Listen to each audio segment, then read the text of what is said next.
Subscribe करिए हमारे channel target UP TET CTET को और बेल आइकन को दबाइए। हेलो फ्रेंड्स, मैं रेनू स्वागत करती हूँ आप सभी भावी अध्यापक एवं अध्यापिकाओं का आपके अपने channel target UP TET CTET में।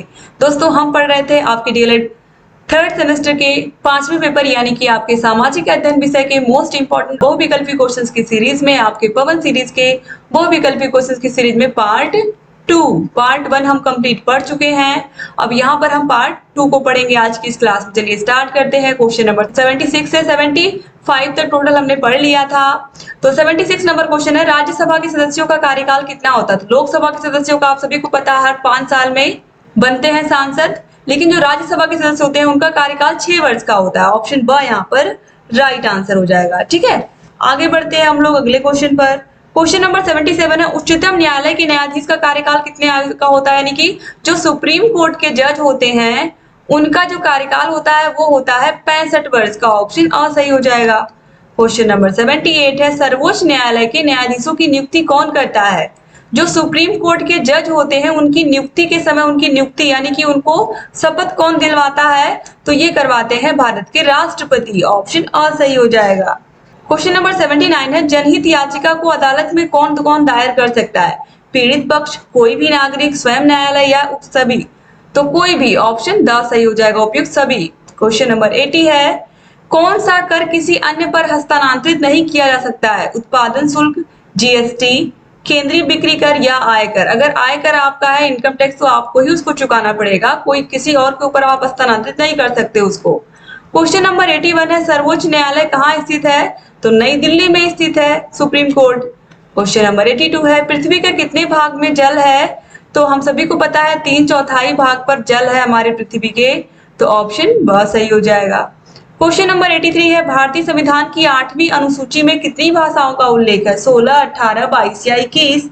तो राइट आंसर दोस्तों यहाँ पर हो जाएगा 22 भाषाओं का। ऑप्शन सा सही हो जाएगा। क्वेश्चन नंबर 84 है, भारत के संसद से आशय है, तो संसद किससे किससे मिलकर बनती है? लोकसभा, राज्यसभा और राष्ट्रपति से। तो ऑप्शन ब यहाँ पर राइट आंसर हो जाएगा। क्वेश्चन नंबर 85 है, महाभियोग द्वारा किसे हटाया जा सकता है? महाभियोग शब्द देखते ही आपके दिमाग में आना चाहिए तुरंत राष्ट्रपति। ऑप्शन सा यहाँ पर राइट आंसर हो जाएगा, राष्ट्रपति को।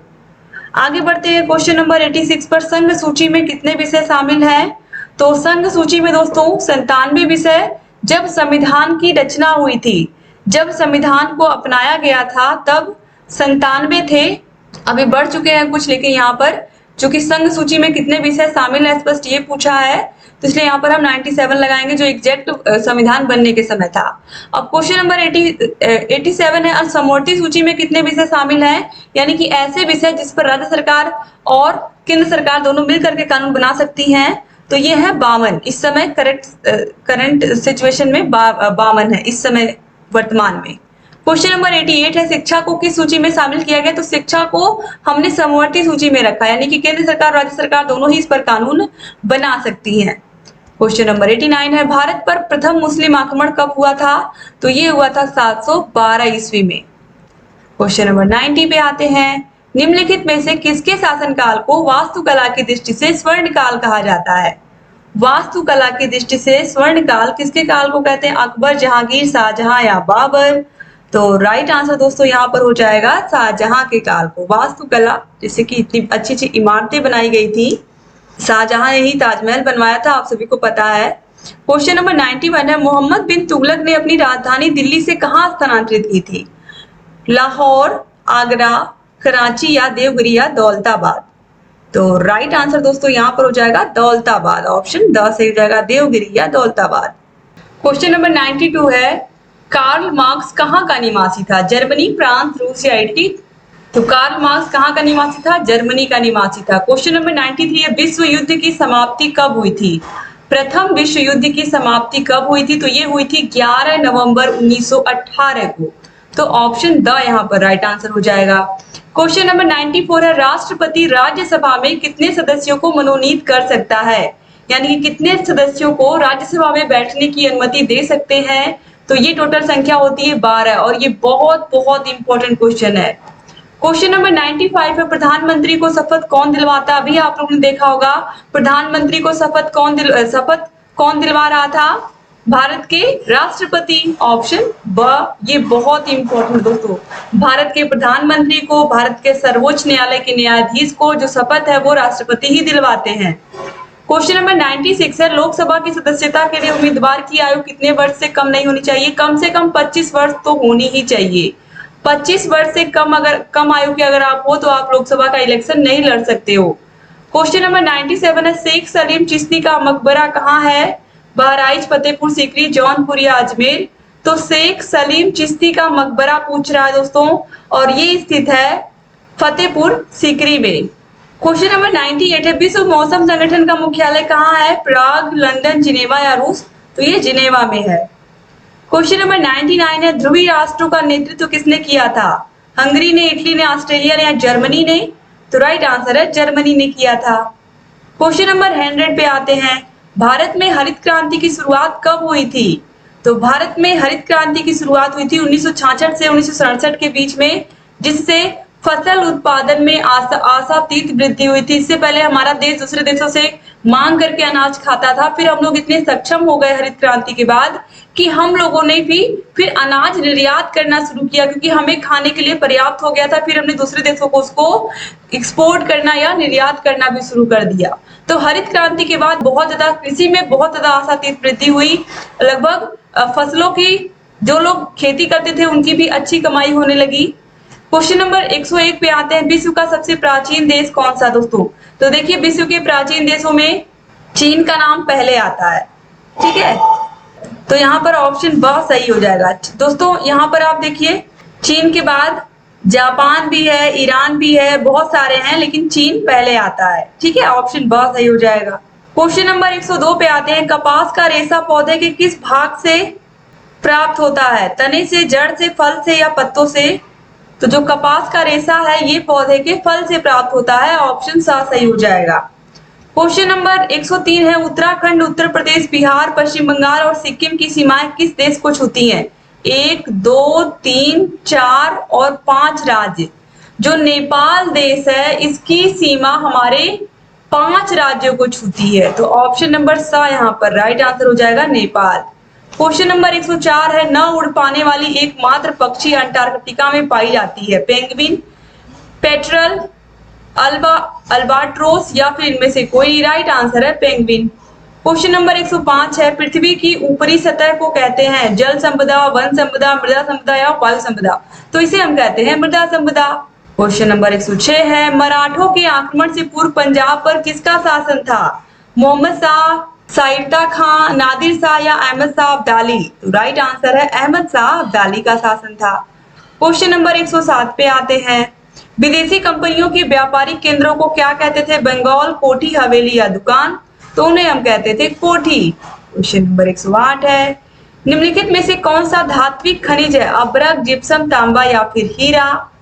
तो राइट आंसर दोस्तों यहाँ पर हो जाएगा तांबा। ऑप्शन सही हो जाएगा। क्वेश्चन नंबर 109 है, हरित क्रांति विशेष रूप से संबंधित है? तो हरित क्रांति कृषि उत्पादन में वृद्धि से, ऑप्शन स, जिससे हमारा देश खेती में आत्मनिर्भर हो पाया और दूसरे देशों को भी देने के लिए सक्षम हो पाया। क्वेश्चन नंबर 110 है, केंद्र सूची का विषय नहीं है? डाक एवं तार, बैंक, सिंचाई या रक्षा? तो सिंचाई नहीं है केंद्र सूची का विषय, क्योंकि ये राज्य सूची का विषय है। तो आगे बढ़ते हैं। क्वेश्चन नंबर 111 पर, क्षेत्रफल की दृष्टि से विश्व का दूसरा बड़ा महाद्वीप है? एशिया, उत्तरी अमेरिका, ऑस्ट्रेलिया या अफ्रीका? तो राइट आंसर है अफ्रीका। एशिया महाद्वीप के बाद अफ्रीका महाद्वीप आता है। क्वेश्चन नंबर 112 है, उत्तर प्रदेश में तेल शोधक कारखाना कहाँ है? आगरा, झांसी, मथुरा या लखनऊ? तो ये मथुरा में है और ये बहुत इंपॉर्टेंट क्वेश्चन है दोस्तों, ठीक है। आगे बढ़ते हैं। क्वेश्चन नंबर 113 पर, भारत की संघीय कार्यपालिका का संवैधानिक प्रमुख कौन है? तो भारत की संघीय कार्यपालिका का संवैधानिक प्रमुख कौन है? राष्ट्रपति है, याद रखिएगा, राष्ट्रपति। संघीय कार्यपालिका में राष्ट्रपति, उपराष्ट्रपति और मंत्रिपरिषद शामिल होते हैं, जिसका प्रमुख प्रधानमंत्री होता है, जो राष्ट्रपति को सहायता और सलाह देता है, ठीक है। तो मंत्रिपरिषद का प्रमुख अगर पूछेगा तो प्रधानमंत्री होता है, लेकिन भारत की संघीय कार्यपालिका का संवैधानिक, संविधान के अनुसार कौन प्रमुख है? तो वो राष्ट्रपति को ही बनाया गया है। क्वेश्चन नंबर 114 है, भारतीय रिजर्व बैंक की स्थापना कब हुई थी? बहुत इंपॉर्टेंट क्वेश्चन है। तो भारतीय रिजर्व बैंक की जो स्थापना है वो हुई थी 1 अप्रैल 1935 को। ऑप्शन आ सही हो जाएगा। क्वेश्चन नंबर 115 है, भारत में प्रमुख चावल उत्पादक प्रदेश है झारखंड, राजस्थान, केरल या पश्चिम बंगाल। तो राइट आंसर है पश्चिम बंगाल, ऑप्शन द। मछली और चावल बहुत खाते हैं यहाँ के लोग। क्वेश्चन नंबर 116 है, बाबर नामा बाबर द्वारा लिखित है। तो बाबर नामा बाबर की ही आत्मकथा है। ऑप्शन स सही जगह, जो कि तुजुक ए बाबरी नाम से है, जिसको तुर्की भाषा में लिखा गया है। पहले पार्ट में आप लोगों ने देखा था। अब क्वेश्चन नंबर 117 है, भारत मैंने एक मुट्ठी भर बाजरे के लिए हिंदुस्तान का साम्राज्य लगभग खो दिया था। यह शब्द शेरशाह ने कब कहे थे? हुमायूं से चौसा के युद्ध के बाद, मालदेव से युद्ध के बाद, राय सिंह की विजय के बाद या कन्नौज का युद्ध जीतने के बाद। तो राइट आंसर है मालदेव से युद्ध करने के बाद, ऑप्शन बा सही हो जाएगा। 2016 के एग्जाम में जितने भी प्रश्न पूछे हुए हैं आप सबको देख रहे हो। क्वेश्चन नंबर 118 है, मराठों का सर्वाधिक उत्थान कब हुआ था? तो मराठों का सबसे अधिक उत्थान तब हुआ था शिवाजी के काल में। ऑप्शन ब सही हो जाएगा। क्वेश्चन नंबर 119 है, विलय नीति का संबंध किससे है? नाना साहब, डलहौजी, टीपू सुल्तान या हैदर अली। आप सभी को अच्छे से, आप सभी इससे परिचित होंगे लॉर्ड डलहौजी से, जो कि जिन राजाओं के पास खुद की संतान नहीं होती थी, ये लोग क्या करते थे, उनके राज्यों को अपने अंग्रेजी साम्राज्य में मिला लेते थे। क्वेश्चन नंबर 120 है, संसद से तात्पर्य है लोकसभा, राज्यसभा और राष्ट्रपति। संसद शब्द में ही ये 3 चीजें छिपी हुई है, लोकसभा, राज्यसभा और राष्ट्रपति। 2016 में पूछा हुआ प्रश्न है। क्वेश्चन नंबर 121 है, भारत के राष्ट्रपति को कौन सा अधिकार नहीं है? संकटकालीन स्थिति की घोषणा करना इसका अधिकार है, विदेशों में राजदूतों की नियुक्ति पदच्युत करना, संसद को भंग करना तथा नए चुनाव के लिए आदेश देना या लोकसभा के सदस्यों की नियुक्ति व पदच्युत करना। तो राइट आंसर यहाँ पर हो जाएगा दोस्तों राइट आंसर है ऑप्शन नंबर द, लोकसभा के सदस्यों की नियुक्ति व पदच्युत करना।